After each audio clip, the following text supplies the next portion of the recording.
seja através de entidades, seja na infraestrutura, na área da saúde, na área de cultura e do desenvolvimento sustentável. Complementar aí, na verdade, os que trabalharam para viabilizar essas emendas, as entidades, na verdade, cada vez mais se habilitam, né, o terceiro setor, se organizando para poder receber essas indicações que os deputados da Assembleia fazem para todos do Estado de São Paulo. Mas é, sem dúvida, uma comemoração.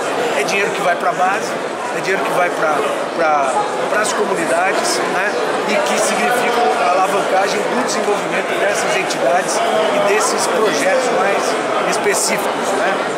Agradeço demais aí a quem trabalhou pela viabilização